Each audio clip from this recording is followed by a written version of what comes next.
நான் கற்பனை பண்ணி பார்த்தேன், எனக்கு அரை மணி நேரத்தில் தூக்குன்ட்டாங்கன்னு வைங்க, சும்மா ஒரு பேச்சுக்கு. ஒன்று நாராயணன் எனக்கு ஃபோன் பண்ணுறாரு, இத்தனாந்தேதி 1ஆந்தேதி, ஏன்னா 1ஆந்தேதி நமக்கு தூக்குன்னு அனௌன்ஸ் பண்ணியாச்சு, அரை மணி நேரம் தான் இருக்குது. ஃபோன் வருது, 1ஆந்தேதி திருப்பூர் புத்தக திருவிழாவில் வந்து நீங்கள் வந்து நடுவராக இருந்து பட்டிமன்றம் நடத்தணும். நான் என்ன செய்வேன்னு நினைக்கிறிய? ஃபோன்லேயே அவரை கட்டி பிடிச்சிக்கிட்டு அழுவேன். ஃபோனில் எப்படி கட்டி பிடிக்கிறதுங்கிறீங்களா? அழுகுறவனுக்கு தெரியும். ஃபோன்லேயே கட்டி பிடிச்சிட்டு அரை மணி நேரத்தில் தூக்குங்கிறாங்க. அதில் அவர் இன்னும் ஒரு ஆடட் இன்ஃபர்மேஷன் நாராயணன் சொல்கிறாரு, பேராசிரியர் நீங்கள் புத்தக திருவிழாவுக்கு வரணும், ஆனால் எனக்கு அரை மணி நேரத்தில் தூக்கு. நீங்கள் வந்தீங்கன்னா எல்லாருக்கும் புத்தக பரிசு கொடுக்குற மாதிரி உங்களுக்கும் ஒரு புத்தகம் கொடுப்போம். புத்தகத்தை நாங்கள் ஏற்கனவே தேர்ந்தெடுத்துட்டோம். புத்தகத்தோட டைட்டில் நீண்ட நாட்கள் வாழ்வது எப்படி. அரை மணி நேரத்தில் தூக்கு. சார் என்னால் முடியாது சார். எவன் பெரியவன் தெரியுமா? உலகத்தில் எவராலும் செய்ய முடியாததை எவனெல்லாம் செய்கிறானோ அவனெல்லாம் பெரியவன். அரை மணி நேரத்தில் தூக்குனா ஒருத்தன் புத்தகம் வாசிக்கிட்டு இருக்கானா எவ்வளோ பெரிய மகானுபாவன், எவ்வளோ பெரிய மகத்தான சிந்தனையாளன். அவன் புத்தகத்தை எவ்வளவு நேசித்திருந்தால், உயிரை விட புத்தகத்தை நேசித்திருந்தால், தூக்குன்னு சொன்ன பிறகு புத்தகம் வாசிக்கிட்டு இருப்பான். அவர்களெல்லாம் நம்முடைய முன்னோடிகள். இந்த சமுதாய பற்று, சமூக பற்று, இந்த இதை சொல்ல சொன்னாங்க. பகத்சிங் சம்பந்தமான ஒரு விஷயம், சிறை மற்றும் சீர்திருத்தத் துறையின் கூண்டுக்குள் வானம் என்கிற புத்தகம் அரங்கு எண் 17 இருக்கிறது. பொதுமக்களுக்கு ஒரு வேண்டுகோள், சிறைவாசிகளுக்கு புத்தக தானம் செய்யுங்கள் என்று பேசுமாறு அன்போடு கேட்டுக்கொள்கிறோம்னு எனக்கு அறிக்கை கொடுங்க சார். யாருக்கோ இப்போ எங்களுக்கெல்லாம் கொடுத்தீங்க புத்தகம், அது மாதிரி முடிந்தவரை ஒரு டொனேஷன் கலெக்ட் பண்ணி ஒரு 10-100 புத்தகத்தை கொண்டு போய் சிறையில் இருக்கிறவங்கள்ட்ட கொடுத்தா, ஒருவேளை சிறையிலிருந்து வெளியே வந்த பிறகு, பெயிலில் வந்த பிறகோ அல்லது விடுதலையாகி வந்த பிறகோ அவர்கள் சீர்திருந்துவதற்கும் நல்ல மனிதர்களாக பரிணாமம் கொள்வதற்கும் வாய்ப்பு இருக்கிறது இல்லையா?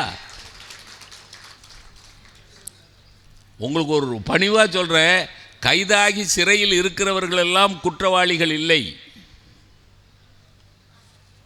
கைதாகி சிறையில் இருக்கிறவர்கள் எல்லாம் குற்றவாளிகள் இல்லை. கைதாகாமல் வெளியில் இருக்கிறவர்கள் எல்லாம் குற்றவாளிகள் இல்லை என்றும் இல்லை. இல்லை, அவங்களுக்கு புத்தகம் கொடுங்கன்னு அந்த விண்ணப்பம் போற்றுதற்குரிய விண்ணப்பம். இந்த சமுதாய பற்று, சமுதாய அக்கறை வளர்ந்துருக்கிறதா தளர்ந்துருக்கிறதா? இல்லைங்க, சுருக்கமாக சொல்லணும்னா, இப்போ யாருக்காவது கண் அரிக்குது, இல்லை கண்ணுலேருந்து நீராக வடியுது, அப்படியே விட்டுருவாரா? உடனே ஐ டாக்டரை பார்ப்பாரா? நீங்கள் என்ன செய்வீங்க சொல்லுங்கள்? காலையில் கண்ணு முழிக்கையில் கண் அரிக்குது, கண் செவந்திருக்கு, கண்ணுலேருந்து தண்ணியாக வடியுது. திருப்பூரில் இருக்கிற மனுஷனுக்கு அப்படி வந்தாலும் அதுக்கு பேர் மெட்ராஸ் ஐ தான். திருப்பூரில் இருக்கிற மனுஷனுக்கு கண்ணு செவந்து தண்ணியாக வடிஞ்சதுன்னா அதுக்கு பேர் மெட்ராஸ் ஐ தான். உடனே என்ன பண்ணுவீங்க? அப்படியே விட்டுருவீங்களா? என்ன பண்ணுவீங்க? உடனே ஐ டாக்டரை போய் பார்ப்பீங்கல்ல, உடனே டெஸ்ட் பண்ணி டயலேட் பண்ணி, என்ன டாக்டர் என் கண்ணில் என்ன பிரச்சனை, அதுக்கு இந்த சொட்டு மருந்தை போடு, இப்படி செய்கிறீங்களா? உங்கள் பிள்ளைக்கு படிப்பு வரல, விளங்காமல் போட்டுன்னு விட்டுருவீங்களா? உடனே டியூஷனில் சேர்ப்பீங்களா? டியூஷனில் சேர்க்குறீங்கல்ல. கணவன் குடிகாரனாக இருக்கான், நல்ல கணவன்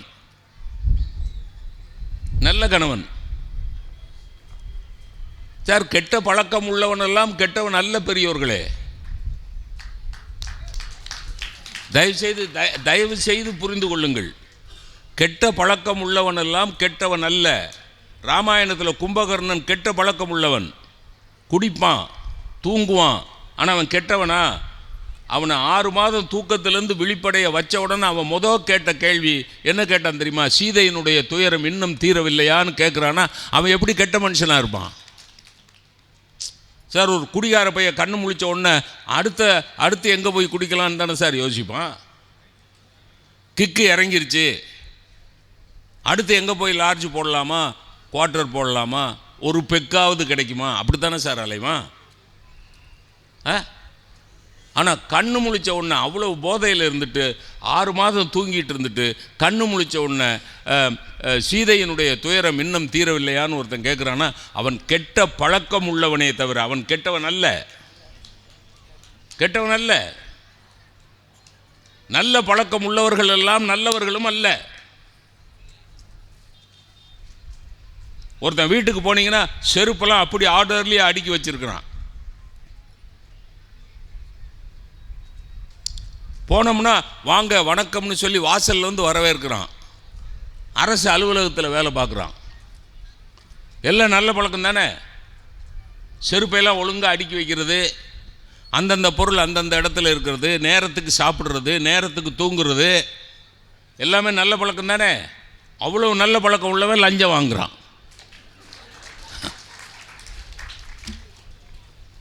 அவ்வளோ நல்ல பழக்கம் உள்ளவன்.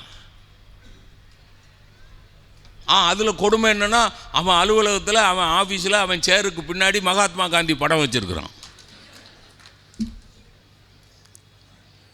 ஒவ்வொரு தடவையும் லஞ்சம் வாங்கையில் திரும்பி அவரை கும்பிட்டுக்கிட்ட வேற செய்கிறான். யார? மகாத்மா காந்தியை. பிதாவே என்னை மன்னியும், நான் இன்னது செய்கிறேன் என்று தெரியாமல் செய்கிறேன். அப்படியா? செய்தியாக சொல்லுகிறேன், கெட்ட பழக்கங்கள் உள்ளவர்களெல்லாம் கெட்டவர்கள் அல்ல, நல்ல பழக்கங்கள் உள்ளவர்களெல்லாம் நல்லவர்களும் அல்ல. மாறுதலாகவும் உண்டு. கெட்ட பழக்கம் உள்ள கெட்டவர்களும் உண்டு, நல்ல பழக்கம் உள்ள நல்லவர்களும் உண்டு. குடிக்கிறான், கணவன் குடிக்கிறான், மனைவி என்ன பண்ணுறா? கெஞ்சிராள்ல, ஐயா உன்னை நம்பி 2 பிள்ளைய பெற்றுட்டேயா. அப்பவும் அவன் போதும் எது நம்பினா உன்னை யார் நம்புனா? நீயா நம்புனா நானா பொறுப்புங்கிறான். விடுறாளா? காலை பிடிச்சி கையை பிடிச்சி கெஞ்சி ஐயா ஆத்தானு கண்ணீர் விட்டு அழுது இந்த 2 பிள்ளைகளுக்காவது குடியை விட்டுறியான்னு கேட்குறாளா இல்லையா? கேட்குறாளா இல்லையா? மனைவிக்கு உடம்பு சரியில்லாமல் போச்சு, கணவன் கோயிலுக்கே போகாத கணவன் கோயிலில் போய் சாமி கும்பிட்டு என் பஞ்சாதியை காப்பாற்றி கொடு ஆத்தான்னு கேட்குறானா இல்லையா? அப்படிப்பட்ட ஆட்கள் இருக்கிறாங்களா இல்லையா? உங்களுக்கு ஒன்று சொல்கிறேன் கேளுங்க. குடும்ப வாழ்க்கைக்கு ரொம்ப முக்கியமானது என்ன தெரியுமா? வறுமைப்பட்ட கணவனை நேசிக்கிற மனைவியும் நோய்வாய்ப்பட்ட மனைவியை நேசிக்கிற கணவனும் தான் இல்லற வாழ்க்கையினுடைய அடையாளம். 2 நடக்கிறது இல்லை. புரியுதானே என்ன சொல்கிறேன்னு? வறுமைப்பட்ட கணவனை நேசிக்கிற மனைவி அது நடக்காது. ஏன் தெரியுமா? ஔவையார் காலத்தில் இருந்து இல்லானை இல்லாலும் வேண்டாள். ஔவையார் காலத்திலிருந்து என்ன? இல்லானை இல்லாலும் வேண்டாள். அப்போ சம்பளம் இல்லைன்னா, பணம் இல்லைன்னா, வறுமை வாட்டுதுன்னா அந்த புருஷனை பஞ்சாதி மதிக்க மாட்டாங்கிறது தான் யதார்த்தம். மாறுங்கிறேன் நான். வறுமைப்பட்ட கணவனை நேசிக்கிற மனைவியும் நோய்வாய்ப்பட்ட மனைவியை ஆண்களுக்கு சொல்லுகிறேன். நல்லா இருக்கையில், நல்லா அழகாக இருக்கையில், சுண்டுனா ரத்தம் வர்ற மாதிரி சிவப்பு கலர், இழுத்து வச்சு கட்டின மாதிரி தோல், சிரிச்சானா பழிச்சு, லைட்டெல்லாம் அணைச்சிட்டு அவளை சிரிக்க சொன்னால் போதும், வீடு வெளிச்சமாக இருக்கும். கண்ணு சிரி கண்ணு பவர் கட் ஆயிடுச்சு அப்படின்னு ஒன்று சிரிச்சு டக்குன்னு போய் மொபைலில் எடுக்கிறான். எதில்? பொஞ்சாதி பல் வெளிச்சத்தில். அப்படி அழகாக இருக்கையில் நேசிக்கிறது ஒன்றும் பெரிய வித்தை கிடையாதுங்க. அது எவனும் செய்வான். ஆனால் கோமால படுத்து கிடக்கிறா பொஞ்சாதினா அவளுக்கு நேரத்துக்கு உடம்பை தொடச்சி விட்டு அவள் வாயில் கஞ்சியை ஊற்றி விடுறான் பாருங்க. கடவுள்னு ஒருத்தனை பார்க்கணும்னா அவன் தான்யா கடவுள். இதெல்லாம் எதனால் செய்கிறோம்? இப்போ நான் சொன்ன ஒரு பட்டியல் சொன்னேன், இதெல்லாம் எதனால் சொல்கிறோம்? எதுக்காக நல்லா படிக்காத பிள்ளைய உடனே டியூஷனுக்கு அனுப்புகிறோம்? அக்கறை. குடிக்கிற கணவனை கெஞ்சிராலே பொஞ்சாதி, எதனால்? குடும்பத்தின் மேலே உள்ள அக்கறை. புரியுதா? வீட்டில் பெயிண்ட் எல்லாம் உதிர்ந்துருச்சுன்னா உடனே பெயிண்ட் அடிக்கிறீங்களே, என்ன அர்த்தம்? உங்கள் வீட்டை பாதுகாக்கணுங்கிற அக்கறை. அப்போது உங்கள் வீட்டை பாதுகாக்கிறதுல அக்கறை, உங்கள் பஞ்சாதியை பாதுகாக்கிறதுல அக்கறை, உங்கள் பிள்ளையை பாதுகாக்கிறதுல அக்கறை, உங்கள் புருஷனை பாதுகாக்கிறதுல அக்கறை, உங்கள் நண்பனை பாதுகாக்கிறதுல அக்கறை. இந்த அக்கறையில் ஒரு 5% உங்கள் சமுதாயத்தின் மேலே இருக்கா இல்லையாங்கிறதா கேள்வி.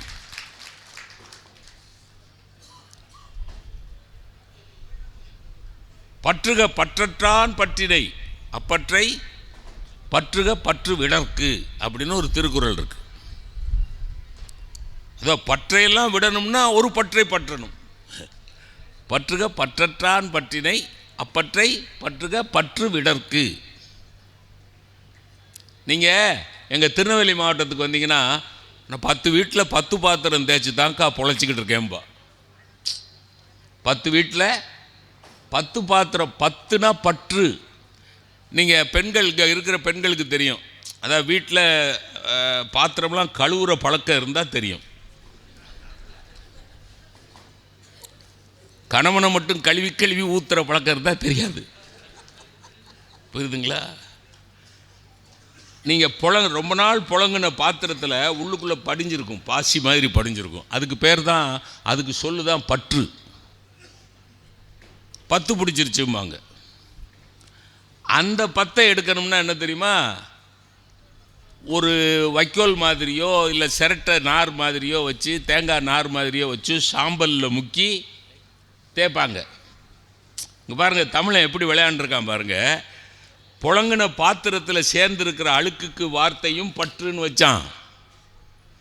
அதை க்ளீன் பண்ணுறதுக்கு யூஸ் பண்ணுற சாம்பல் இருக்குது பார்த்தீங்களா, தேங்காய் நார் இருக்கு இல்லையா, அதுக்கும் பற்றுன்னு வச்சான். அப்போ இந்த பற்றை போக்கணும்னா இந்த பற்று வேணும். பற்றுக பற்றற்றான் பற்றினை. இந்த லௌகீகத்தில் இருக்கிற பற்றுகள் எல்லாம் போக வேண்டுமென்றால் இறைவன் என்கிற அந்த மகானுபாவனுடைய பற்றை பற்றிக்கொள் அப்படின்னு சொன்னவன் திருவள்ளுவர். பற்றுக தேசப்பற்றை விடக்கூடாது, மொழிப்பற்றை விடக்கூடாது, ஏன் இனப்பற்றை கூட விடக்கூடாது. நான் இன்னைக்கு காலையில் பயணப்பட்டுக்கிட்டு இருக்கையில் உமாசங்கர்கிட்ட சொன்னேன். நபிகள் நாயகத்திடத்தில் கேட்டார்கள்,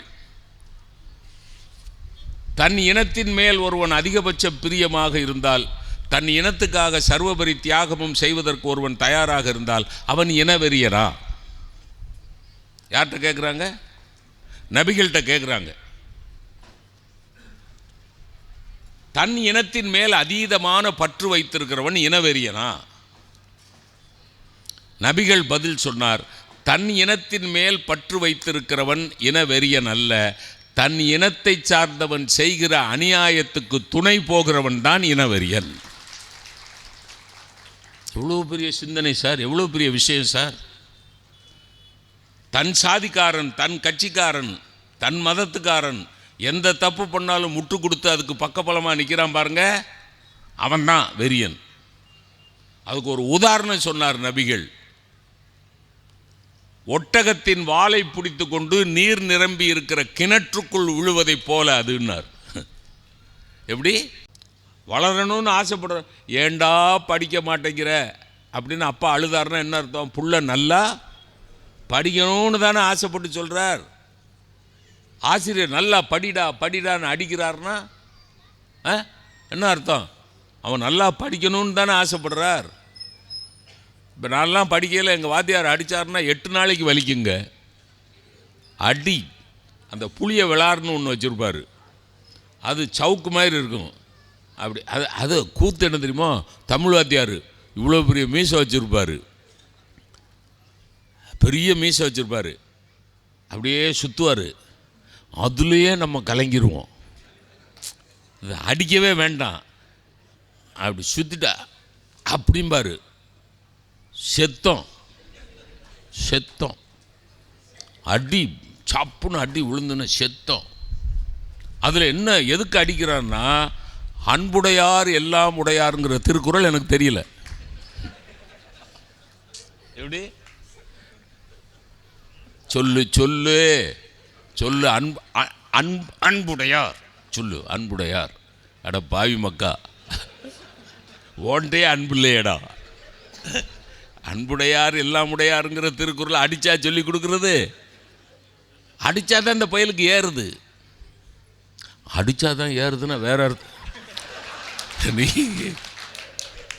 தப்பிதமாக நினச்சிடாதீய. அடி வச்சா தான் பாடம் ஏறுது. எங்கள் வீட்டிலலாம் வந்து சொல்லவே மாட்டேங்க, எங்கள் வாத்தியார் அடிச்சுட்டாருன்னா. எங்கள் அப்பாட்ட வந்து எங்கள் வாத்தியார் அடிச்சுட்டாருன்னு சொல்லவே மாட்டேன். ஏன் தெரியுமா? அவரும் அடிப்பார். அவரும் அடிப்பார். அவர் எப்படி என்ன சொல்லி அடிப்பார் தெரியுமா? அதுதான் ரொம்ப முக்கியம். அடித்தாரா? வாத்தியார் அடித்தாரா? நீ என்ன தப்பு பண்ண? அதுதான் சார் பேரண்டிங். குழந்தை வளர்ப்புனா அதுதான் குழந்தை வளர்ப்பு. அதுதான் குழந்தை வளர்ப்பு. நீ என்னடா தப்பு பண்ண? அடுத்த வாக்கியம் ரொம்ப முக்கியம். நீ தப்பு பண்ணாமல் படித்த வாத்தியார் அடிப்பாரா? இந்த வாத்தியாருக்கு ஒரு குவாலிஃபிகேஷன். வாத்தியாருக்கு குவாலிஃபிகேஷன் என்ன தெரியுமா? படித்த வாத்தியார் அடிப்பாரா? படித்த வாத்தியார்னா எங்கள் அப்பா சொன்னது டிகிரியே அல்ல. இதெல்லாம் ரொம்ப நுணுக்கமான விஷயம். படித்த வாத்தியார்னு அவர் சொல்கிறது வாத்தியார் வாங்கின பட்டத்தை அல்ல, வாத்தியார்கிட்ட இருக்கக்கூடிய ஆர்வத்தை, இந்த பிள்ளைய உருப்பட வச்சிடணுங்கிற ஆசையை, ஆர்வத்தை. இப்போ சிவசக்தி வடிவேல் அதுக்கெல்லாம் பதில் சொல்கிறதுக்கு கொந்தளிச்சிட்டு இருக்கார். வாங்க, அவர் ஏதோ பரீட்சைக்கு தயாரித்த மாதிரி தயாரிச்சிருக்காரு. இப்போ அவர் சொன்ன சில நபர்கள் உண்மையிலேயே செஞ்சுருக்காங்க. நாங்களாம் இல்லைன்னு சொல்லிங்க, யாருக்குமே சமூகப்பற்று கிடையாது அப்படின்னு நாங்கள் பேச வரல. அது எங்கள் தரப்பு வாதமும் அல்ல. முன்னாடி இருந்ததை காட்டில் இப்போ எச்சா இருக்குதா கம்மியாக இருக்குதா, அதுதான் இங்கே கேள்வி. ஒன்றே ஒன்று நான் உங்களுக்கு கேட்குறேன். இப்போ அவர் சொன்ன பேர், அவர் சொன்ன நபர்கள் உங்கள் யாருக்காவது தெரியுமா? அவர் சொல்கிறதுக்கு முன்னாடி நிச்சயமாக தெரிய வாய்ப்பில்லை. அவர்களுடைய நல்ல விஷயங்களெல்லாம் ஓகே, நாங்கள் பாராட்டுறோம், தலை வணங்குறோம். இப்போ நான் ஒருத்தர் சொல்ல போகிறேன், அவரை தெரியாத ஆளுங்க யாருமே இருக்க முடியாது. சொல்லுங்கய்யா. ஸ்டேட் பேங்க்லேருந்து ஃபோன் பண்ணுறேன் sir, manager sir, OTP number சொல்கிறேன் சார், ஓடிபி நம்பர் சொல்லு சார், ஆதார் கார்டு நம்பர் சொல்லு சார். ஃபோன் வருதா இல்லையா? எனக்கே வந்தது. இன்னும் உங்களுக்கு யாருக்கா வரலினா வரும். எனக்கு வந்தது. எனக்கு வந்த உடனே நான் என்ன சொன்னேன்,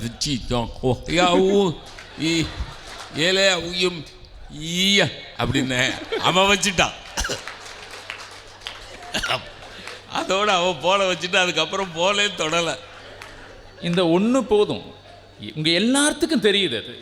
அப்போது யாருமே தெரியாது. அதாவது எங்கோ ஒரு பக்கம் 1-2 சம்பவங்கள் நன்மைகள் நடந்துட்டு இருக்கு. பெரும்பான்மை என்ன சார்? விதிவிலக்குகள் என்றைக்குமே விதியை நிரூபிக்காது, அது விதியாகவும் ஆகாது. பெரும்பான்மை எதுவோ அதுதான் பேசுபொருள். அதுதான் பேசுபொருள். ஒன்றும் இல்லைங்க ஐயா, ஒரு 10-15 நாளாக நான் பஸ் ஏறக்கே பயப்படுறேன் ஐயா. பஸ்ஸில் ஏறுறது? ஆமாம். இந்த லேடிஸ்க்கெல்லாம் மகளிர் மட்டும்னு பஸ் விட்ட மாதிரி ஆண்கள் மட்டும் அப்படின்னு கவர்மெண்ட் என்னைக்கு விடுதோ அன்னைக்கு தான் இனிமேல் பஸ் ஏறதா ஒரு முடிவு பண்ணியிருக்கு. அதில் ஆண்கள் மட்டும் இருக்கும். ஆண்கள் மட்டும்தான் இருக்கும். ஆனால் ஒன்று சொல்கிறேன், ஆண்கள் மட்டும்னு அரசாங்கம் பஸ் விட்டுதுன்னா அதில் ஒரு ஆம்பளையும் ஏற மாட்டான். அந்த கழுத பஸ்ஸு போனால் என்ன, போகாட்டி என்ன, ஒரு கிக்கும் இல்லாமல் என்ன பஸ்ஸில் ஏறி.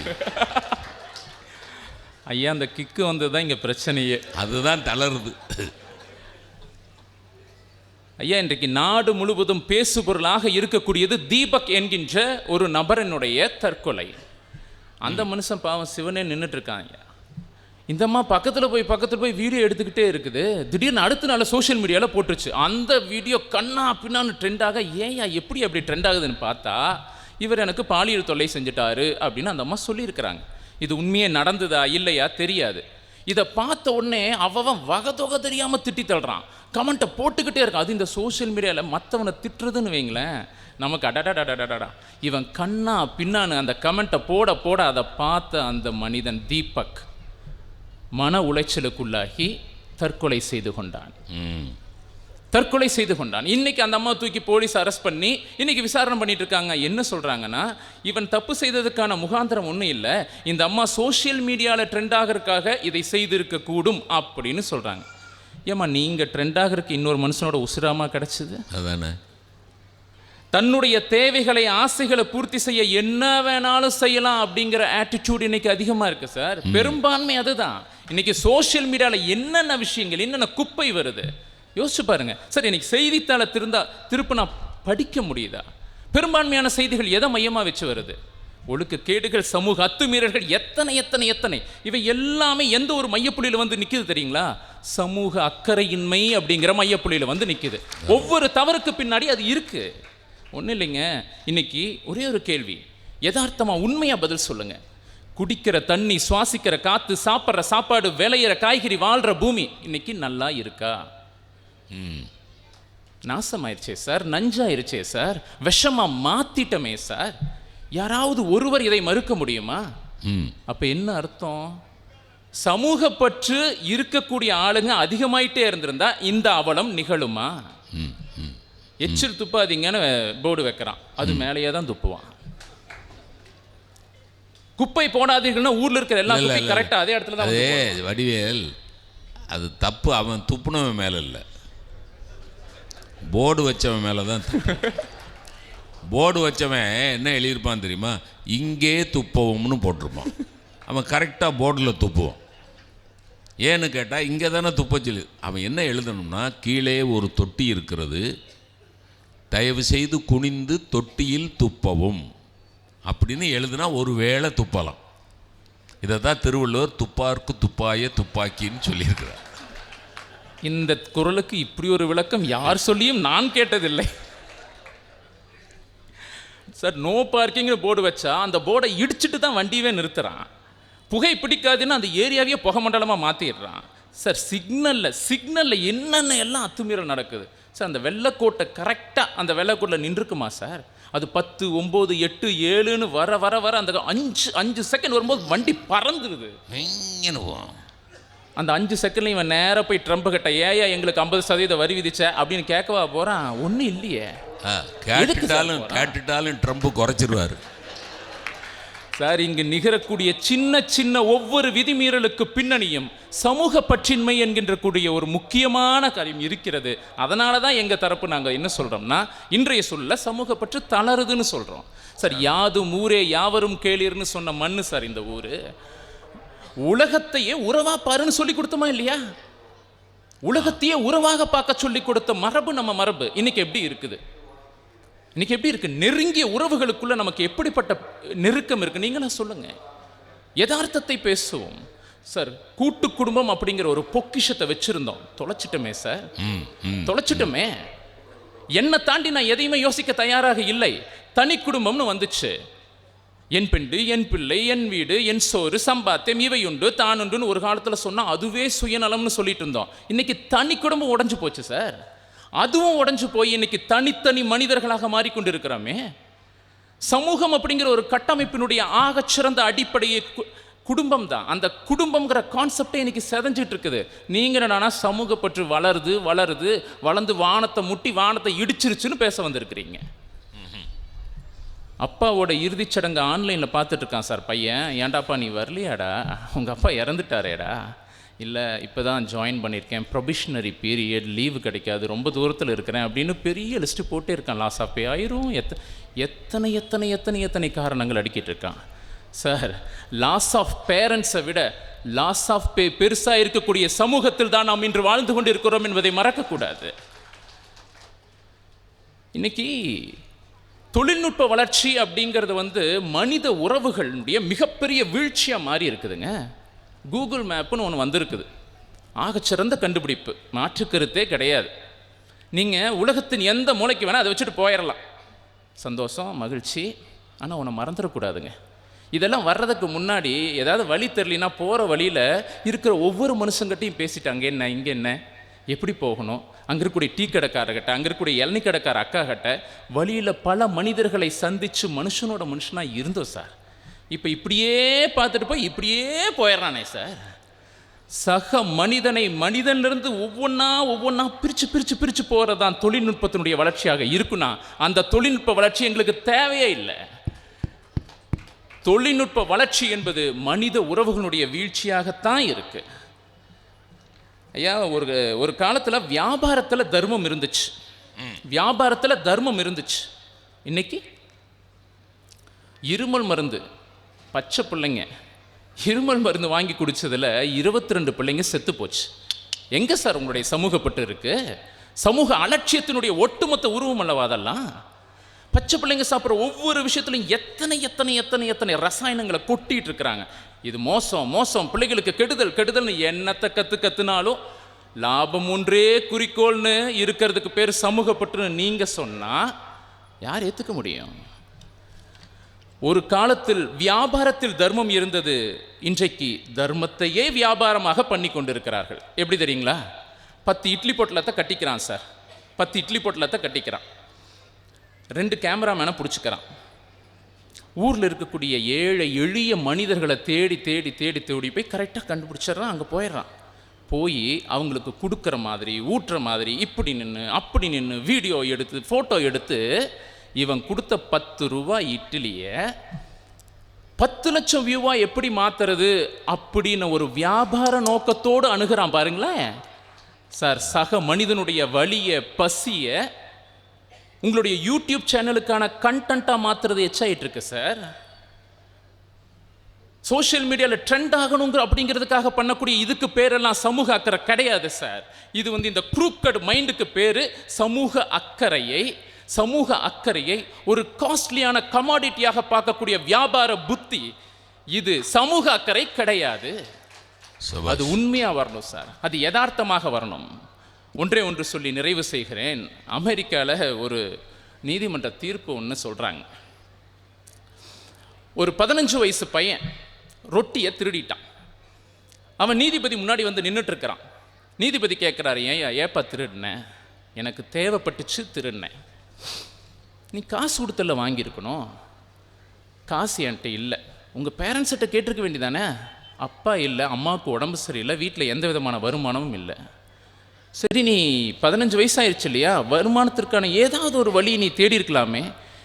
நான் படிப்பு நேரத்தை போக மற்ற நேரங்களில் நான் காரு கழுவுவேன், ஆனால் எங்கள் அம்மாவுக்கு உடம்பு சரியில்லாமல் இருந்ததா, அதனால் என்னால் தொடர்ந்து அதை பண்ண முடியல, அதனால் அந்த வேலை எனக்கு போயிடுச்சு. சரிப்பா, யார்ட்டையாவது உதவியாவது கேட்டுக்கலாமே. நான் கேட்டேன் ஏராளமான மனிதர்கிட்ட நான் கேட்டேன். அவங்க யாரும் என்னை நம்பலை. காலையிலிருந்து பசி, எங்கள் அம்மா மாத்திரை சாப்பிடணும், எங்கள் அம்மாவுக்கு பசி, அதனால் இந்த ஒரு துண்டு ரொட்டியை நான் திருடிட்டேன் அப்படின்னு அவன் சொல்கிறான். ஒரு நிமிட அமைதிக்கு பிறகு நீதிபதி சொல்கிறார், இது ஒரு தனி மனித குற்றம் அல்ல. இங்கு குற்றவாளி இந்த சிறுவன் அல்ல, இந்த சமூகம். அப்பா இல்லாம நோய்வாய்ப்பட்ட தன்னுடைய தாய்க்காகவும் தன்னுடைய பசிக்காகவும் ஒரே ஒரு துண்டு ரொட்டியை திருடியது எப்படி குற்றமாகும்? அப்படி தவிக்க விட்டது இந்த சமூகத்தின் குற்றம். நான் ஒரு சமூகத்தினுடைய ஒரு அங்கத்தினராக இருந்து இந்த குற்றத்திற்கு நான் பொறுப்பேற்றுக் கொள்கிறேன். இது என்னுடைய அபராத தொகைன்னு $10 தூக்கி முன்னாடி போட்டார். இந்த நீதிமன்றத்தில் இருக்கக்கூடிய ஒவ்வொருவருக்கும் இந்த பொறுப்பு இருக்கிறது. ஆகவே நீங்கள் அனைவரும் இந்த குற்றத்தில் பங்கேற்கக்கூடியவர்கள், உங்கள் அனைவருக்கும் $10 அபராதம். அதோடு அவர் விட்டுறல. ஒரு துண்டு ரொட்டியை திருடியதை குற்றமாக கருதி காவல்துறையிடம் அந்த கடைக்காரன் ஒப்படைச்சான் பார்த்தீங்களா, அந்த கடைக்காரனுக்கு $1000 அபராதம். அதோடவும் விட்டுறல. இது பசியினால் நடந்தது, பசியினால் அவன் திருடி இருக்கிறான். இந்த சாதாரண புரிதல் கூட இல்லாமல் காவல்துறை இந்த சிறுவனை நீதிமன்றம் வரை அழைத்துட்டு வந்திருக்கே, அதனால காவல்துறைக்கும் $1000 அபராதம். இந்த ஒட்டுமொத்த சமூகம் சேர்ந்து இந்த சிறுவனிடம் மன்னிப்பு கேட்டுக்கொள்கிறது. இது சமூகத்தின் குற்றம் என்று நிறைவு செய்கிறார். இதுவே என் பேச்சினுடைய நிறைவாகவும் வைக்கிறேன். நம் சமூகத்தில் ஏராளமான தவறுகளும் குற்றங்களும் அவலங்களும் நிகழ்ந்து கொண்டே இருக்கின்றன. ஒவ்வொரு குற்றத்தின் பின்னணியிலும் இருக்கக்கூடியது சமூக அக்கறையின்மை. எனவே இன்றைய சூழலில் சமூக பற்று என்பது தளர்கிறது என்று கூறி நிறைவு செய்கிறேன். நன்றி, வணக்கம். அருமை அருமை அருமை அருமை அருமை, தெளிவான பேச்சு. அறிவு வளர்ந்துக்கிட்டே இருக்குது, அன்பு குறைஞ்சிக்கிட்டே இருக்குது. இதுதான் இன்றைய சூழ்நிலை. எத்தனை அறிவு வளர்ந்துருச்சு, இந்த லைட்டெல்லாம் இந்த இவ்வளவு லைட்டு பளிச்சுன்னு இருக்க போய் நான் உங்கள் கண்ணுக்கு தெரிகிறேன். ஒருவேளை மங்கலாக இருந்ததுன்னு வைங்க, நடுவர்னு ஒருத்தனை சொன்னாங்க, ஆளை காண. அறிவு வளர்ந்துக்கிட்டே இருக்குது, ஆனால் அன்பு குறைஞ்சிக்கிட்டே இருக்குது. அதுக்கு என்ன, இவர் ஒரு 5-6 பேரை சொன்னால் அவர் 10-15 விஷயம் சொல்கிறார்.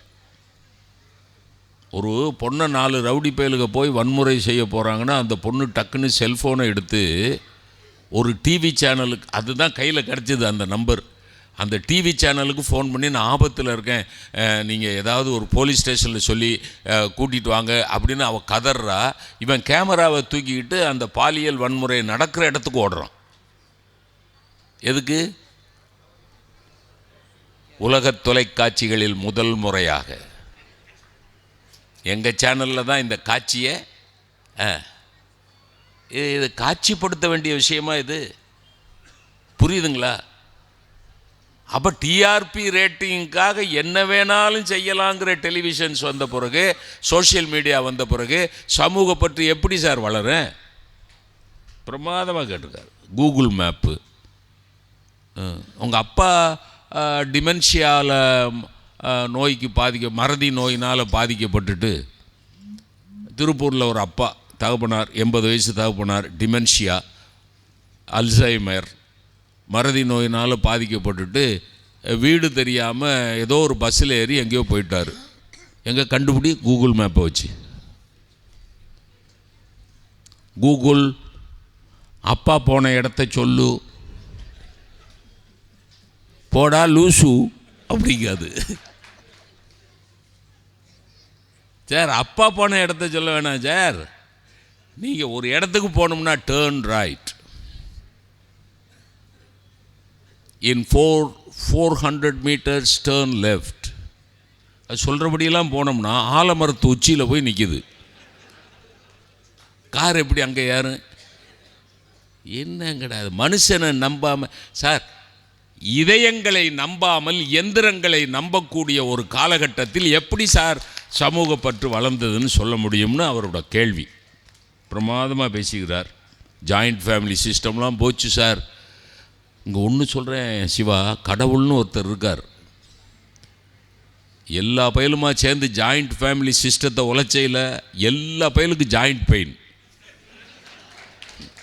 ஏதாவது ஒரு விஷயத்தில் ஜாயிண்ட் இருக்கணும்னு கடவுள் தீர்மானிச்சு எல்லாம் இப்படியே முட்டை பிடிச்சிட்டே அலைகிறான். ஏன் ஜாயிண்ட் ஃபேமிலியை உழைச்ச?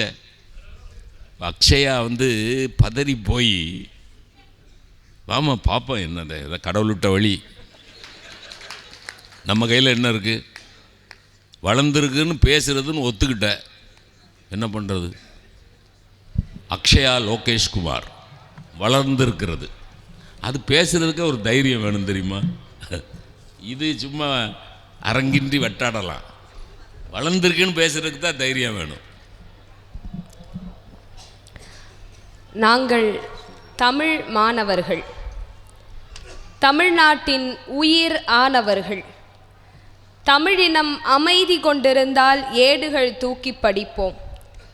எங்கள் தமிழர் வாழ்வில் பகைவர் நுழைந்தால் எரிமலையாகி வெடிப்போம் என்ற காசி ஆனந்தனின் வரிகளை முன்வைத்து இத்தகைய ஒரு அறிவு திருவிழாவை மிக பிரம்மாண்டமாக ஏற்பாடு செய்து இங்கு நடத்தி கொண்டிருக்கக்கூடிய பெரியவர்களுக்கும் பேரன்பிற்கும் பெருமதிப்பிற்கும் உரிய வெள்ளை உடை அணிந்து வந்திருக்கும் கருப்பு வைரத்திற்கும்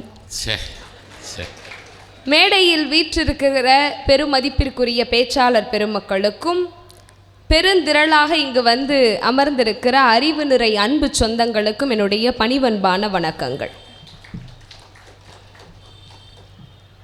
சில ஆண்டுகளுக்கு முன்பு கண் காணும் காட்சியாக இருந்த புத்தக கண்காட்சியை புத்தகங்களை கொண்டாடுகிற புத்தக திருவிழாவாக மாற்றி இன்றைக்கு பொதுமக்களை புத்தகமயமாக்கி கொண்டிருக்கிற இந்த ஒரு மேடையில் நின்று பேசும் பொழுது சமூக பற்று வளர்ந்திருக்கிறது என்று தான் பேச முடியும். சார் சிவசக்தி வடிவேல் சார் வந்தார், நிறைய விஷயங்களை பற்றி சொன்னார். அதுலேயும் ஒன்று சொன்னார், பெரும்பான்மை பேசுபொருள் இல்லை, பெரும்பான்மை தான் பேசுபொருள்னு சொன்னார். இப்படி பேசுறதுனால தான் சமூக பற்று தளருது. சிறுபான்மையினரையும் பார்க்க வேண்டும், அப்படி பார்த்தால் சமூக பற்று வளரும் என்பதுதான் எங்களுடைய வாதம். அருமை அருமை அருமை. அப்புறம் சொன்னாங்க, சார் நவீனத்துவமும் தொழில்நுட்பமும் தானே வளர்ந்துருக்கு, இன்னைக்கு அன்பு எங்கே இருக்குன்னு கேட்டாங்க. சார் ஒரு சமூகம் வளர வேண்டும் என்றால் அறிவுபூர்வமாக யோசிப்போம், உணர்ச்சியை கொஞ்சம் தள்ளி வச்சுட்டு. ஒரு சமூகம் வளர்ந்த சமூகமாக மாற வேண்டுமானால் நவீனத்துவமும் தொழில்நுட்பமும் முக்கியம். அப்படி நவீனத்துவமும் தொழில்நுட்பமும் இங்கு புதிதாக வரும்பொழுது சில தளர்ச்சிகள் ஏற்படும். ஆனால் அந்த தளர்வுகளிலிருந்து அந்த நவீனத்துவத்திலும் புதுமையை புகுத்துகிற அதே வேளையில் நல்லதை புகுத்தி இந்த சமூகத்தை மீட்டெடுக்க வேண்டும், வளர்ச்சி பெற வேண்டும் என்று சிந்திப்பதுதான் நல்ல போக்கே தவிர எங்களுக்கு அறிவியல் தொழில்நுட்பமே வேண்டாம் என்று சொல்லுவது யதார்த்தத்திற்கு பொருந்தாது. இப்போ உதாரணத்தை சொல்லட்டுங்களா சார், நம்முடைய பாரம்பரியம் வேஷ்டி கட்டுறதும் சேலை கட்டுறதும். நாம் அறிவு படித்து வளர்ந்துட்டோம், எல்லா பெண்களும் வேலைக்கு போகிறாங்க, ஆண்களும் வேலைக்கு போகிறாங்க. வேலைக்கு போகிற அவசரத்தில் இந்த அம்மாவுக்கு சேலை கட்டலாம் நேரம் இல்லை, ஓடுற ஓட்டத்தில் வேட்டியை கட்டிட்டு ஓட முடியாது, மானம் போயிடும். அப்போ என்ன பண்ணுறது? இந்த நவீனமும் வேண்டும், இந்த வளர்ச்சியும் வேண்டும், நம்முடைய கலாச்சாரத்தையும் விட்டு தர முடியாது. அதற்கு தான் நம்முடைய ராம்ராஜ் ஐயாவை போன்றவர்கள் ஒட்டிக்கோ கட்டிக்கோ வேட்டியையும் ஒட்டிக்கோ கட்டிக்கோ சேலையையும் அறிமுகப்படுத்தினார்கள் என்று சொன்னால், நவீனத்துவத்திலும் தமிழ் கலாச்சாரத்தை காக்க வேண்டும் என்கிற சமூக பற்று இன்றைக்கு வளர்ந்திருக்கிறது என்பதுதான் எங்களுடைய அடிப்படை வாதம். ஐயா அண்ணன் பேசும்போது சொன்னாங்க, சார் அப்பாவோட இறுதி சடங்குக்கு வரமாட்டேங்கிறான் சார் அப்படின்னு சொன்னார். உண்மைதான், அப்படியும் சில பேர் இருக்கிறார்கள். அவர்கள்லாம் சமூக பற்று இல்லை, குடும்ப பற்றே இல்லாதவர்கள், அது வேற. ஆனால் கொரோனா என்கிற ஒரு நிலை நமக்கு வந்தது, சூழ்நிலை. எப்போது மனித குலத்திற்கு அச்சுறுத்தல் வருகிறதோ அப்போதுதான் மனிதனுக்குள் இருக்கிற மனிதநேயம் தலை நோக்கி நான் இருக்கிறேன் என்று காட்டுகிறது, சரியா? அப்படி கொரோனா வந்த பொழுது சொந்தக்காரர்களும் சரி, பெத்த மகனாக இருந்தாலும் சரி, கொரோனா வந்தவர் இறந்து விட்டால் தொடக்கூடாது என்று அரசாங்கமே நமக்கு விதிமுறை சொன்னது. அப்போது யார் பெற்றவராக இருந்தால் என்ன, யாரை பெற்றவராக இருந்தால் என்ன, நாங்கள் இருக்கிறோம் என்று இளைஞர் குழுக்கள் இணைந்து யாரென்றே தெரியாதவரை எல்லாம் சாதி கடந்து மதம் கடந்து அடக்கம் செய்கிற ஒரு பெரிய விஷயத்தை செய்தார்கள் என்று சொன்னால் சமூக பற்று வளர்ந்திருக்கிறது என்றுதானே அர்த்தம். இதெல்லாமும் நான் சோஷியல் மீடியாவில் தான் பார்த்தேன். அண்ணன் கெட்டது மட்டும்தான், அண்ணன் சார்ஜ் போடும்போது கொஞ்சம் ஃபோனை திறந்து உள்ளே என்ன இருக்குங்கிறதையும் பார்க்கணும், கொஞ்சம் நல்லதையும் பார்க்கணும். அது மட்டும் இல்லை, நான் இப்போ முன்பு சொன்னல அந்த நவீனத்துவத்தில் எப்படி சமூக பற்றை வளர்ப்பது, அதுதான் இன்னைக்கு அறிஞர்கள் இன்னைக்கு இளைஞர்கள் செய்கிற பெரிய விஷயம். என்ன தெரியுங்களாங்க, ஒரு காலத்தில் தாய்ப்பால் சுரப்பு அதிகம் இருந்தால் கண்பட்டு போய்விடும் என்று மறைத்து வைத்த மூட நம்பிக்கை நிலை மாறி எனக்கு இருக்கிற அதிக பால் சுரப்பை என் பிள்ளைகளுக்கு மட்டுமல்ல ஊட்டச்சத்து குறைபாடு உள்ள உலக பிள்ளைகள் அத்தனைக்கும் கொடுப்பேன்னு சொல்லி இந்த உங்கள் ஊர் கோயம்புத்தூரில் இருந்து ஒரு பெண் கின்னஸ் சாதனை வாங்கியிருக்காங்க. எதுக்கு? 106 லிட்டர் தாய்ப்பாலை தானமாக கொடுத்ததற்கு. இது எத்தனை பெரிய சமூக பற்று சார். விபத்தில் சிறு பிள்ளை ஆசையாக கனவுகளோடு வளர்த்தெடுத்த ஒரு இளம் பிள்ளை இறந்து போகிறான் சார். அந்த அம்மா அழுது போராடி அதெல்லாம் முடிஞ்ச பிறகு கொஞ்சம் அறிவுபூர்வமாக இந்த சமூக அக்கறையோடு யோசிக்கிறா, என் பிள்ளை இறந்தா என்ன, என் பிள்ளையோட உறுப்புகளை வைத்து பல பிள்ளைகள் வாழ வேண்டும் என்று உடல் உறுப்புகளை தானம் செய்கிற அளவிற்கு அறிவோடு கூடிய சமூக பற்று இன்றைக்கு வளர்ந்திருக்கிறதா இல்லையா அப்படிங்கிறது தான் கேள்வி. ஐயா அவர்கள் இன்விடேஷனை பற்றி எல்லாம் சொன்னாங்க. இது பின்னாடியும் ரொம்ப அழகாக பச்சை பசேல்னு இருக்கே. நீங்கள் பல ஆண்டுகளாக கவனிக்காமல் மறந்த பல நீர்நிலைகளை இன்றைக்கு இருக்கிற இளைஞர் குழுக்கள் தூர்வாரி நீர் ஆதாரத்தை பெருக்கி கொண்டு இருக்கிறார்கள் என்று சொன்னால் சமூக பற்றி இன்றைய இளைஞர்களிடம் தொலைநோக்கோடு வளர்ந்திருக்கிறது என்பது தானே உண்மை. அது மட்டும் இல்லைங்க, நாம் வடக்கிலிருந்து ஒரு பிரச்சனை வந்தால் ஐயா தொடங்கும் போதே சொன்னார், ஓடிபி நம்பர் சொல்லு, ரைட்டு. அவருக்கு பேசுகிறதும் நெகட்டிவ், வர காலும் நெகட்டிவ். நான் நல்லதாக சொல்கிறேன். வடக்கிலிருந்து ஒரு பிரச்சனை வந்தால் நாம் எதிர்ப்பு குரல் கொடுக்குறோம். தமிழ்நாட்டில் தமிழர்களுக்கு தான் வேலையில் முன்னுரிமை கொடுக்கணும்னு உரிமை குரல் கொடுக்குறோம். ஆனாலும் கூட வடமாநில சகோதரர் ஒருவருக்கு நம் சொந்த தமிழர்களால் ஒரு பிரச்சனை என்று வரும்பொழுது ஒட்டுமொத்த தமிழர்களும் வடமாநில சகோதரருக்கு ஆதரவாக நின்று தமிழ் இனத்தை சார்ந்த பிள்ளைகளை குற்றம் செய்தவர்கள் என்று நின்று எதிர்ப்பு தெரிவித்து போராடினோமே. நாமக்கல் கவிஞர் எழுதுவார், தமிழன் என்றோர் இனமுண்டு, தனியே அவர்க்கொரு குணமுண்டு, அமிழ்தம் அவனுடைய மொழியாகும், அஃதே அவனுடைய வழியாகும் என்று யாதும் ஊரே யாவரும் கேளீர் என்று சொல்லிக் கொடுத்த மரபை இன்றைக்கும் நாம் காத்து கொண்டு இருக்கிறோம் என்று சொன்னால், ஐயா அவர்கள் சொன்னாரே, என் இனத்தை சேர்ந்தவன் எந்த தவறு செய்தாலும் அதற்கு துணை போவது இனவெறி என்று. நாங்கள் இனவெறியோடு இல்லை, இன பாசத்தோடு வாழ்ந்து காட்டி கொண்டு இருக்கிறோம், சமூக பற்றை வளர்த்து கொண்டு இருக்கிறோம். இது மட்டும் தானாங்க. நீங்கள் இளைஞர்கள் வீடியோ எடுக்கிறத பற்றி சொன்னார்ல சார், எவ்வளோ உன்னதமான செயல்களை இந்த இளைஞர்கள் வீடியோ எடுக்கிற அதே இளைஞர்கள் செய்கிறாங்க தெரியுங்களா? மனநலம் பாதிக்கப்பட்டு சாலைகளில் கவனிப்பற்று, குளிக்காம நோய்வாய்ப்பற்று, இன்னும் சொல்ல போனால் ஆடையிலேயே மலம் கழிந்து விட்டு இருக்கின்ற நிலை தெரியாமல் சுற்றுகிற எத்தனை மனநலம் பாதிக்கப்பட்டவர்களை இளைஞர்கள் குழுக்களாக சேர்ந்து அவர்களின் உடலை சுத்தம் செய்து அவனுக்கு முடிய வெட்டி, அந்த காட்சியை பார்க்கணுமே, ஒரு தாய் எப்படி பிள்ளைக்கு செய்வாளோ அப்படி செய்கிறாங்க இளைஞர். வீட்டில் குழந்தை ஆய் போயிட்டா அப்பா கூட தப்பிச்சு ஓடிடுவார், அம்மா தான் முகம் சுளிக்காமல் செய்வா. ஆனால் ஒரு இளைஞன் யாரென்றே தெரியாத ஒருவருக்கு அப்படிப்பட்ட உன்னத சேவையை செய்கிறான் என்று சொன்னால், அந்த தாய்மை உணர்வோடு இருக்கக்கூடிய இளைஞர்களை வைத்து சொல்கிறேன், இன்றைக்கு சமூக நலன், சமூக பற்று, சமூக அக்கறை வளர்ந்து தானே இருக்கிறது. அது மட்டும் இல்லைங்க, இப்போ சமீபத்தில் ஒரு செய்தியை பார்த்தோம். ஒரு டெலிவரி ஊழியர், அவருக்கு என்ன வேலை, என்ன பொருளை ஆர்டர் போடுறாங்களோ அதை எடுத்து கொண்டு போய் வீட்டில் கொடுக்கறது தான் அவருடைய வேலை. அப்படி ஒரு நாள் வேலை பார்த்துருக்கும் போது இரவு 10 மணிக்கு மேலே ஒரு ஆர்டர் வருது. என்ன, 3 எலி மருந்து பொட்டலங்கள் ஒரு பொண்ணு ஆர்டர் பண்ணுறான். இவன் அந்த பொட்டலத்தை எடுத்துகிட்டு போகிறாரு. ஆனால் யோசிக்கிறாரு, 10 மணிக்கு மேலே எதுக்கு இவருக்கு எலி மருந்து அப்படின்னு யோசிக்கிறாரு. அந்த பெண்ணினுடைய குரலில் இருக்கிற வேதனையும் இந்த இளைஞனுக்கு புரியுது சார். நேராக போய் கதவை தட்டி திறக்கிறான். அந்த பொண்ணு வெளில வந்தோன்னே சொல்கிறா, சாரி மேடம், உங்கள் பார்சல் எங்கேயோ மிஸ் ஆகிடுச்சு, அதனால் எலி மருந்து உங்களுக்கு கொடுக்க முடியல அப்படின்னு சொல்கிறான். சொல்லிவிட்டு அவன் கிளம்பிடலைங்க. ஏன்னா அதோட கிளம்பியிருந்தால் அவள் வேறு முறையையோ முடிவையோ எடுத்திருக்க வாய்ப்பு இருக்குது. கூடவே நின்று பேசுகிறா, சிஸ்டர் சொல்கிறேன்னு தப்பாக எடுத்துக்காதீங்க, நீங்கள் இதை எலிக்காக வாங்கலைன்னு எனக்கு தெரியும், என்ன மனப்பிரச்சனையாக இருந்தாலும் சரி ஒரு நாள் சரியாயிடும், தன்னம்பிக்கையோடு இருங்கன்னு சொல்லி ஒரு உயிரையே அன்றைக்கு காப்பாற்றி இருக்கிறான் என்று சொன்னால், முடிச்சுட்டு வந்து அந்த பையன் வீடியோ போடுறாங்க, என்னுடைய வாழ்நாளில் இன்றைக்கு தான் ஏதாவது ஒன்றை சாதித்திருக்கிறேன் என்ற உள்ள மகிழ்வோடு நான் இருக்கிறேன் என்று சொன்னார். இது போல் வீடியோவை பாருங்கள் சிவசக்தி வடிவேல் அண்ணன் அவர்களே. நிறைவாக சில விஷயங்களை மட்டும் சொல்கிறேன் சார். இன்றைக்கும் இந்து கோவில்களின் குடமுழுக்குக்கு முஸ்லீம்கள் சீர்வரிசை எடுத்து வருவதும், முஸ்லீம் மசூதி கட்டப்பட்ட உடனேயே இந்துக்கள் சீர்வரிசை எடுத்து வருவதும் நம்முடைய சமூகத்தில் நடந்து கொண்டு இருக்கிறது என்னும் பொழுது, சமூக பற்றி இன்றைக்கும் வாழ்ந்தும் வளர்ந்தும் கொண்டுதான் இருக்கிறது என்று சொல்லி பெரிய பெரிய செயல்களை செய்யணும்னு அவசியம் இல்லைங்க. ரோட்டில் போகிறான், யாரோ ஒரு கூட்டுற அம்மா நின்றுட்டுருக்காங்க, அவங்கக்கிட்ட நின்று குழந்த மாதிரி ஒரு சாக்லேட்டை கொடுக்குறான். அந்த சாக்லேட்டை வாங்கின உடனே வெயிலில் நிற்கிற அந்த அம்மாவோட முகத்தில் சிரிப்பு, ஏழையின் சிரிப்பில் இறைவனை காண்போம் என்கிற எத்தனை பெரிய விஷயத்தை இன்றைக்கு இளைஞர் செய்கிறான் சார். வேலைக்கு போகிற அவசரத்துலையும் ஒரு பொண்ணு இதோ நல்லா நாகரிகமான உடை அமைச்சிட்டு ஸ்கூட்டியை எடுத்துட்டா, வேலைக்கு போகணும், டைம் ஆகிடுச்சு. ஆனால் அவளுக்கு ஞாபகம் வருது, ஐயோ இன்னைக்கு வர காக்காக்கும் குருவிக்கும் தண்ணியும் சோறும் வைக்கலையேன்னு அவசரமாக ஓடி போய் வச்சுட்டு வேலைக்கு போகிறா பாருங்க. அதற்கு பெயரும் சமூகப்பட்டுருந்தாங்க.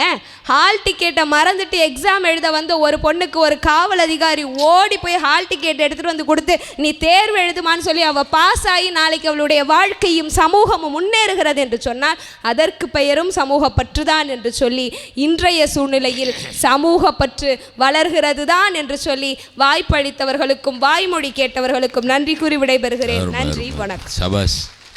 இன்னைக்கு ஏதோ ஒரு என்னமோ நடக்குது, ஏதோ ஆசீர்வதிக்கப்பட்ட பட்டிமன்றம். இந்த ஒரு தொடங்குனதுலேருந்து பார்த்தா கிராஃப் மேலேயே போயிட்டே இருக்கு. பிரமாதம். அக்ஷயா, ஒரு அக்ஷய பாத்திரத்தை திறந்தால் எப்படி செய்திகள் வந்து கொட்டுமோ அது மாதிரி கொட்டிட்டாங்க. அமைதியாக அடக்கமாக பெண்கள் அப்படி தான் பேசணும். நான் சொல்ல வருவது என்னவென்றால், கீழே இருக்க 10 பேர் இருந்துச்சு, வாங்க வீட்டுக்கு போவோம், அங்கே ஆடுறான்னு தான் இங்கே வந்தோம், இங்கேயும் அதே ஆட்டமாக இருக்கு. அமைதியாக ஆழமாக ரொம்ப அருமையாக அவங்க சொன்னதில் ஒரே நேரம் கருதி அவங்க சொன்னதில் ஒரே ஒரு, சார் தாம் பெத்த பிள்ளைக்கு மட்டும்தான் தன்னோட தாய்ப்பால்னு நினைக்காம தாய்ப்பால் இல்லாத குழந்தைகளுக்கெல்லாம் தாய்ப்பால் கொடுத்தா பாருங்க. வயநாடில் திருப்பூரில் நடந்துருது அது. அதனால தான் சார் இறைவனுக்கு சமமாக தாயை வச்சு தான் எல்லாரும் பாடியிருக்காங்க. பால் நினைந்தூட்டும் தாயினும் சாலப் பரிந்து. ஆழ்வார்கிட்ட போய் கேட்டிங்கன்னா பெற்ற தாயினும் ஆயின செய்யும்.